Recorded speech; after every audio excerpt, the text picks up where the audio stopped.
Hello বন্ধুরা, তো আশা করি আপনারা সবাই ভালো আছেন। আজকে আমরা যে সিনেমাটা নিয়ে কথা বলবো, সিনেমাটার নাম হচ্ছে বুলি ওয়ার্ড।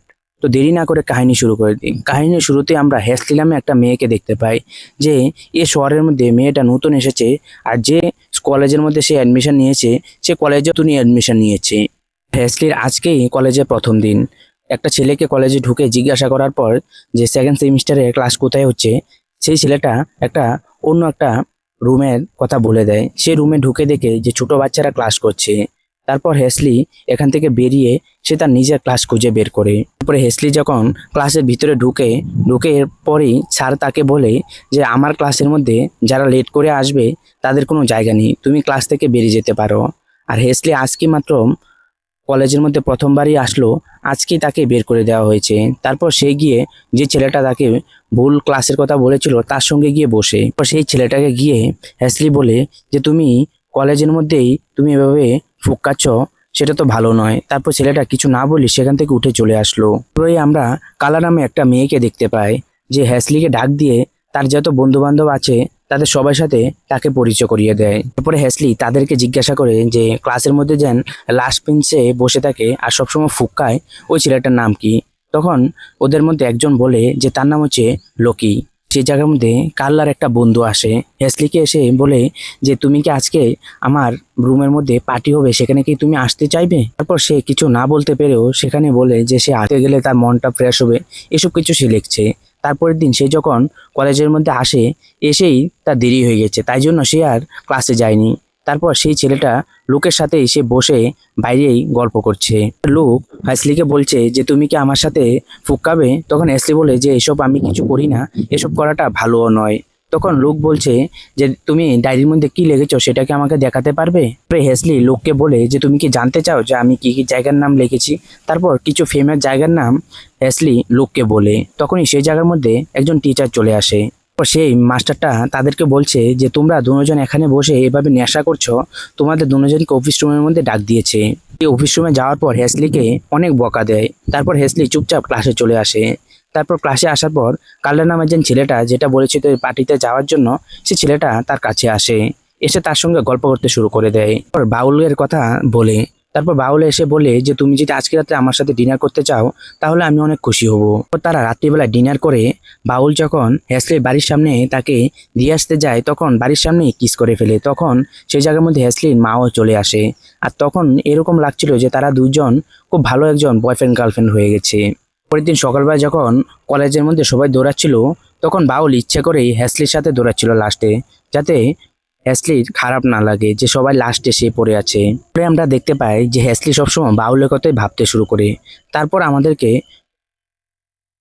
ওই নেশাখোর ছেলেটাকে দেখায় যে সে ক্লাসের মধ্যেও সেম, কারোর সাথে কোনো কথা বলে না, লাস্ট বেঞ্চে গিয়ে বসে থাকে, ক্লাস করলে করছে না হলে ঘুমিয়ে থাকে, এরকমই চলছে তার জীবন। পরে হেসলি ক্লাসের মধ্যে আসে, এসে লোককে বলে যে তুমি কি ক্লাসের মধ্যে এভাবে কেন বসে থাকো, তুমি কি সবার সাথে মিলেমিশা করা কি ভালো পাও না? লোক বলে যে এটা অসম্ভব, আমি তাদের সাথে কোনো রকমই ভালো ফিল করি না, আর আমি ভালো থাকতে গেলে আমার কাছে অনেক জিনিসই আছে। পরে হ্যাসলি লোককে বলে যে ঠিক আছে তুমি আজকে রাত্রে পার্টির মধ্যে আসবে কিন্তু। তারপরে আমাদেরকে রাত্রির পার্টিকে দেখায়। সেই পার্টির মধ্যে তাদের কলেজে যারা যারা ছিল কাল্লা বল সবাই সেই পার্টির মধ্যে এসেছিল।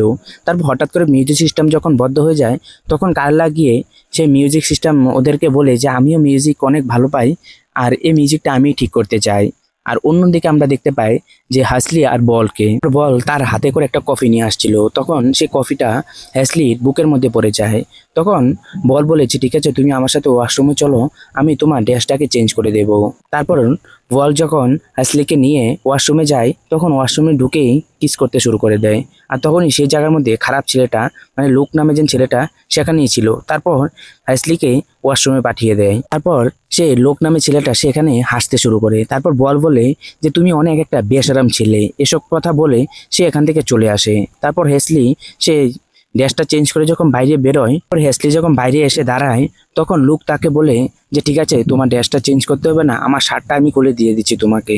তারপর সেই জায়গার মধ্যে হ্যাসলি লুকের শার্টটা পরে নেয়। তারপর তারা দুজন একটা কাছাকাছি এসে একটা কিস করে। হ্যাসলি বলে তখন লুক বলে যে তুমি বেশি ভালো মানুষ নও, এসব কথা বলে সে এখান থেকে চলে আসছিল।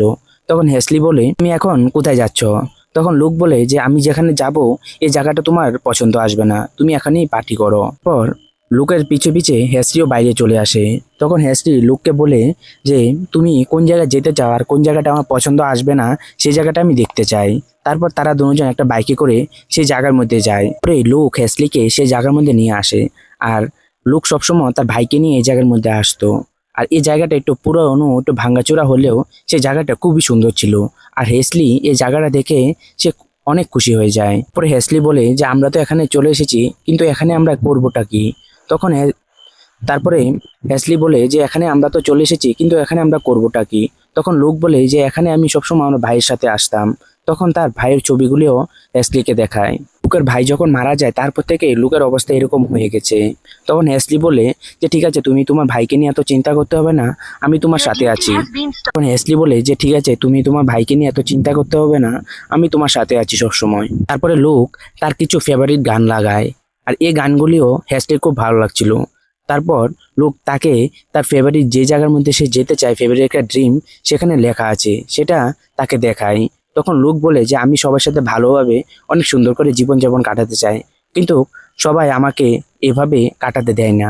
এই দুনিয়াতে এরকম কোনো কিছুই নেই যে আমাকে বাঁচিয়ে রাখতে পারবে, কিন্তু আমি যখন তোমাকে দেখেছি তারপর থেকে আমার জীবনে বাঁচিয়ে রাখার অনেক ইচ্ছা হয়েছে।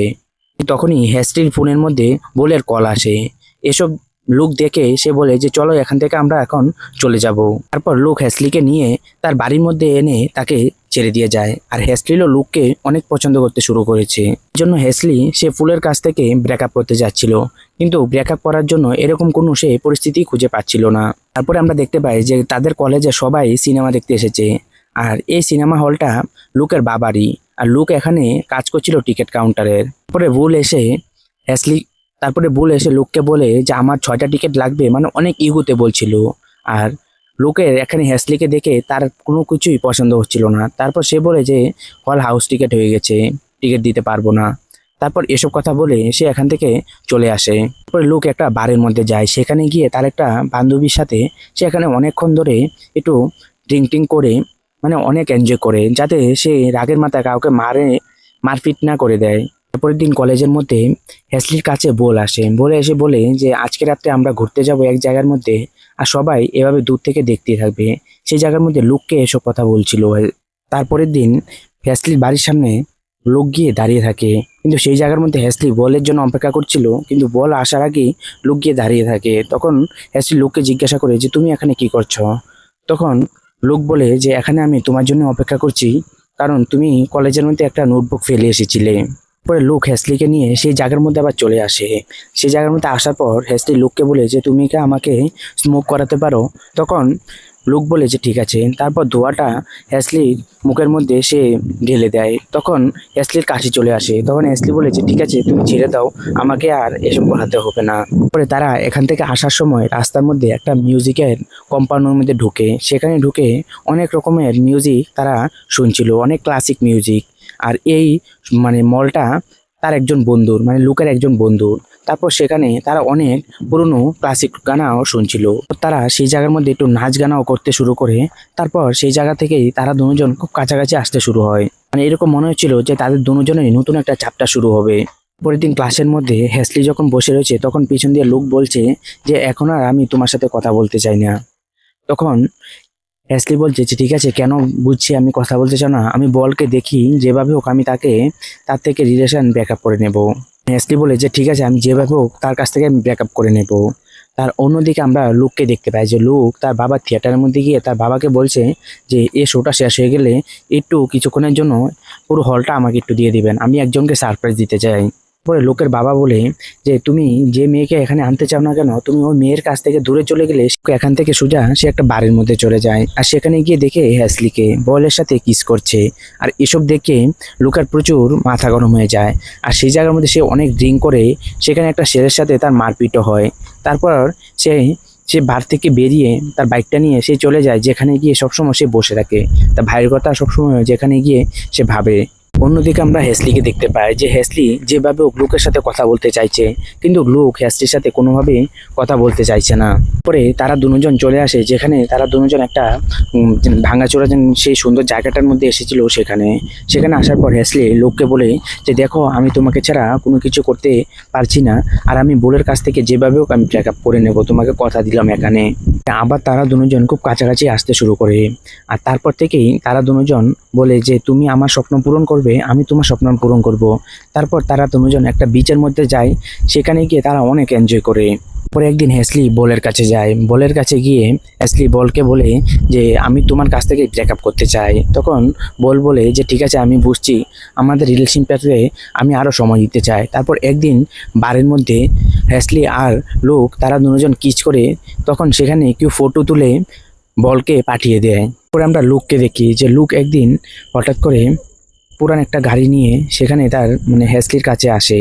আসার পর গাড়িতে বসিয়ে তারা দুজন একটু দূরে চলে যায়। গিয়ে তারা আকাশের দিকে তাকিয়ে অনেক মনের কথা বলছিল। তখন লুক বলে যে একদিন আমি আমার ভাই মিলে রাস্তা দিয়ে গাড়ি চালিয়ে যাচ্ছিলাম, তখন অ্যাক্সিডেন্ট হওয়ার পর আমার ভাই সেখানে মারা যায়। তারপর থেকে আমার এই পৃথিবীতে আর কেউই নেই, আমি আমার ভাইকে খুব ভালোবাসতাম। হ্যাসলি বলে যে এরকম কিছুই না, যেটা হওয়ার সবসময় সেটা হবেই, তুমি সেটাকে আটকেও রাখতে পারবে না। তারপর এই দিন রাত্রেবেলায় তাদের মধ্যে সব কিছু হয়ে যায়। পরের দিন তারা সবাই কলেজে যাওয়ার পর হ্যাসলি যখন কলেজে যায়, কলেজে গিয়ে দেখে যে সবাই তার দিকে কিরকমভাবে তাকিয়ে আছে। তারপর বল কোথায় থেকে এসে তাকে সেই ফটোটা দেখাচ্ছে যে এই ফটোটা তুমি কি করে করতে পারলে। তখন হ্যাসলি বলে যে আমি তো তোমাকে আগে বলেছিলাম যে আমি তোমার কাছ থেকে ব্রেকআপ করতে চাই। সেই জায়গার মধ্যে লুকও চলে আসে। লুক আর সেই জায়গার মধ্যে বলের মধ্যে অনেক মারপিট হয়। সেই জায়গার মধ্যে হঠাৎ করে লুকের হাতটা হ্যাসলির মুখের মধ্যে লেগে যায়। তারপর নাক থেকে রক্ত বেরোনোর সাথে লুক যখন হ্যাসলির কাছে আসতে চায়, তখন হ্যাসলির মা এসে লুককে সেই জায়গার মধ্যেই দাঁড় করিয়ে দেয়। তারপর হ্যাসলি লুকের সাথে কোনোভাবেই কথাবার্তা রাখছিল না। তারপর একদিন হ্যাসলি যখন বাড়িতে ছিল, তখন লুক তার বাড়িতে চলে আসে। বাড়িতে আসার পর লুক হ্যাসলিকে বলে যে দেখো, আমি কিন্তু তোমাকে খুব পছন্দ করি, আর তুমি যদি আমাকে নাই ভালোবাসো তাহলে কিন্তু আমি কোনো কিছু রাখতে পারবো না, আমি মরেও যাব। এই জায়গার মধ্যে হ্যাসলি বলে যে তুমি কোনোভাবেই শুধরাতে পারবে না নিজেকে নিজে, তুমি সবসময় একাই থাকবে, কারণ তুমি একা থাকার মানুষই। আর এসব কথা বলে হ্যাসলি সেখান থেকে চলে আসে। লোক তার আগের মাথায় সে চলে যায় সেই জায়গাটার মধ্যে, সেখানে গিয়ে সে অনেক ফুঁকাতে শুরু করে। তারপর হঠাৎ করে সেখান থেকে আগুন লেগে সেখানে পুরো জায়গা জ্বলতে শুরু হয়, আর লোকেও সেই জায়গার মধ্যে বেহুশ হয়ে পড়ে থাকে। সেই জায়গার মধ্যে কিছু গার্ড এসে লোককে হসপিটালে কোনো রকমভাবে অ্যাডমিশন করায়। আর অন্য জায়গার মধ্যে আমরা হ্যাসলিকে দেখতে পাই যে হ্যাসলি কলেজে যাওয়ার পরও সে একা ওকা এদিক ওদিক বসে থাকে। সেই জায়গার মধ্যে লুকের একজন পুরনো বন্ধু আসে। বন্ধু এসে হ্যাসলিকে বলে যে লুক অনেক ভালো ছেলে, কারণ সে আগে আমার বন্ধু ছিল, আর এইসব অনেক ঘটনা হওয়ার পর এখন আর আমরা দুজন এত ক্লোজলি কোনো ফ্রেন্ড নয়। আর এসব কথা হ্যাসলি শুনে তারও খুব মনে মনে ভালো লাগছিল। সেই জায়গার মধ্যে বলও চলে আসে। বল এসে হ্যাসলিকে সেই জায়গার মধ্যে উলটপালট অনেক কথা বলতে শুরু করে। তারপর হ্যাসলিও রাগের মাথা সেখান থেকে উঠে চলে আসে। তারপর লুকের একজন লন্ডনে থাকা একজন বন্ধু চলে আসে। বন্ধু এসে বলে যে লুককে নিয়ে যায়। সে বন্ধুটা এসে লুকের বাবাকে বলছে যে আমি লুককে এখান থেকে নিয়ে যেতে এসেছি। তখন লুকের বাবা বলেছে ঠিক আছে, ওকে নিয়ে যেতে পারো, আর ওকে ঠিক করে আবার পাঠিয়ে দেবে। তারপর লুক হ্যাসলির সাথে কথা বলার জন্য একবার লাস্ট অবধি সেখানে চলে আসে। তারপর লুক হ্যাসলির কাছে আসার পর হ্যাসলিকে বলে যে আমি যদি আবার ভালো হয়ে যায় তাহলে ফিরবো, আর আমি এখন লন্ডন চলে যাচ্ছি। তারপর হ্যাসলি বলে যে ঠিক আছে, তুমি যাও, আমিও তোমার জন্য অপেক্ষা করব। আর এসব কথা শুনে লুকের অনেক ভালো লাগে। তারপর তারা দুজন একটা ট্যাটু বানায়, দুটা ট্যাটু সেমই ছিল। তারপর লুক তার যত বন্ধু বান্ধব আছে সবাইকে বাই বলে সে লন্ডনের জন্য রওনা হয়ে যায়। পর আমরা দেখতে পাই যে কার্লা যে মেয়েটা ছিল সে একটা ডিজে অ্যারেঞ্জ করেছে, আর সেখানে আজকে তার তরফ থেকে পার্টি দেওয়া হচ্ছিল। সেই জায়গার মধ্যে হ্যাসলিও এসেছিল, আর অন্যদিকে লুকও তার যে জামা কাপড় সব কিছু সে গুছাচ্ছিল সে লন্ডনে যাওয়ার জন্য। আর যাওয়ার আগেই লুকে তার এক বন্ধুর কাছে একটা পেন আউট দিয়ে যায়। এই পেন আউটের মধ্যে আই লাভ ইউ বলি চাইনিজে এরকম লিখে গিয়েছিল। তারপর সেখান থেকে যখন লুক চলে গেছে, তখন বাউলের বন্ধু বান্ধব যারা ছিল সবাই হ্যাসলিকে ঘুরে ফেলে। তখনই সেই জায়গার মধ্যে লুকও চলে আসে। পরে লুকের হাতে একটা গোলাপও ছিল। তখন হ্যাসলিকে ডাক দিয়ে যখন সে রাস্তাটা পেরোবে তখনই হঠাৎ করে সেই জায়গার মধ্যে অ্যাক্সিডেন্ট হয়ে যায়। আর আমাদের শুধু একটা গোলাপ দেখানো হয়, সেই জায়গার মধ্যে লুকের অ্যাক্সিডেন্ট হয়। অ্যাক্সিডেন্ট হওয়ার সাথে সাথে সেই জায়গার মধ্যে তার মৃত্যু হয়ে যায়। তারপরে আমরা দেখতে পাই যে পুরো কাহিনী এখানেই শেষ হয়ে গেছে। আর আপনাদের এই কাহিনীটা কিরকম লেগেছে সেটা অবশ্যই কমেন্ট করে জানাতে ভুলবেন না। তো আজকের জন্য বাই। আর এরকম কাহিনী পেতে গেলে অবশ্যই চ্যানেলটাকে সাবস্ক্রাইব করে কমেন্ট করে জানিয়ে দেবেন।